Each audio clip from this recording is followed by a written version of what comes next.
আমি জাপানের টোকিওতে যাওয়ার পর এক ভাই আমাকে বললেন, ভাই বহুত কষ্ট করে দেশ থেকে পরিবার আনছি, অনেক কষ্ট করে উপার্জন করে পয়সা কামাই করে তাদেরকে এখানকার পাসপোর্ট নিয়ে দিচ্ছি, এখানে তারা বসবাস করে। ছোট থাকতে বাচ্চাটা আনছি, এখন ক্লাস 7-8 দিকে পড়ে। একদিন একটা অপকর্ম করছে, ওর জীবন ধ্বংস হবে। আমি বাবা হিসাবে একটু ওরে ধমক দিয়ে মানা করছি। সে পুলিশ কল করছে, পুলিশ এসে আমার হ্যান্ডকাপ পরে নিয়ে গেছে।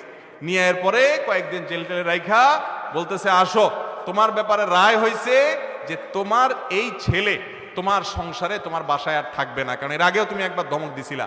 অতএব তাকে তুমি বাসা ভাড়া করে দিবা, সে আলাদা থাকবে, টাকা দিবা তুমি, সে আলাদা থাকবে, সেখানে ফষ্টি করবে, তুমি কিচ্ছু বলতে পারবা না, চায়া চায়া শুধু দেখবা। কি বলেন, খুব সুখের সংসার না? সন্তানের জন্য বাবা মার চাইতে সরকারের মায়া যদি বেশি হয় তাহলে আলামত খারাপ। সন্তানের জন্য বাবা মার চাইতে যদি প্রশাসনের মায়া বেশি হয় সেটা আলামত কখনো ভালো। যে সকল ছেলে মেয়ের স্কুল কলেজ ভার্সিটিতে লেখাপড়ার নামে ক্লাস শেষ করে অথবা ক্লাস ফাঁকি দিয়ে পার্কে রেস্টুরেন্টে গুনাহের কাজ করে, সুযোগ পেলে জেনা ব্যভিচার করছে, তাদের জেনার জন্য কি তাদের বাবা মার কোনো গুনাহ হবে? আর যে সকল রেস্টুরেন্টের মালিকরা টাকার বিনিময়ে রেস্টুরেন্টে জেনা করার সুযোগ প্রাইভেসি দিচ্ছে, সেসব রেস্টুরেন্ট মালিকদেরও জেনার গুনাহ হবে কিনা? অবশ্যই ভাই, তাদেরকেও জেনার গুনাহ বহন করতে হবে। এই গুনাহে যারা লিপ্ত তাদের পাপ তো হবেই, উপরন্তু যারা সুযোগ করে দিয়েছে, বাবা মা দেখেও না দেখার ভান করেছে, জেনেও না জেনার ভান করেছে, অথবা সতর্ক থাকে নাই, আর সন্তান বিপথে চলে গেছে, অবশ্যই তারা গুনাহগার হবে।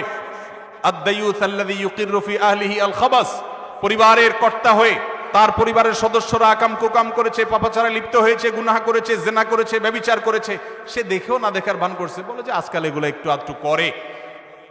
তাকে জানানোর পরও সে এটাকে নাকের সামনে দিয়ে মাসিমা যাওয়ার মতো কোনো ব্যাপার মনে করে নেই। এই লোকের নাম দায়ুস।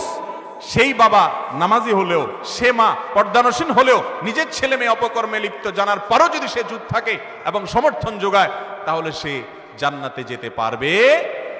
এখন তো এমন একটা সময় আসছে বাপ মাও কিছু বলতে পারে না। আমাদের দেশেও হয়তো সেদিন বেশি বাকি নাই যেদিন বাপ মা ছেলে মেয়ের এই তথাকথিত প্রাইভেসিতে হাত দিলে তাদের নামে মামলা করার রাইট থাকবে, পুলিশ কল করার রাইট থাকবে। পশ্চিমা দুনিয়া শেষ হয়ে গেছে ভাই। ব্যক্তি স্বাধীনতার নামে সীমাহীন স্বাধীনতা দিয়ে তাদের পরিবার ব্যবস্থা ধ্বংস হয়ে শেষ হয়ে গেছে। মার চাইতে মাসির দরদ কখনো বেশি হওয়ার কথা। হ্যাঁ, অনেক বাপ মা জুলুম করে সন্তানের উপরে, অবশ্যই প্রশাসন সেখানে হস্তক্ষেপ করতে হবে। কোনো বাবা মা মূর্খতার কারণে, অজ্ঞানতার কারণে কোনো মেয়ের প্রতি জুলুম করছে, ছেলের প্রতি জুলুম করছে, অবশ্যই প্রশাসন সেখানে হস্তক্ষেপ করতে হবে।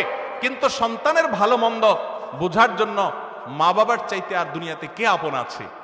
ভাইরা আমার, তো এই মা বাবা যদি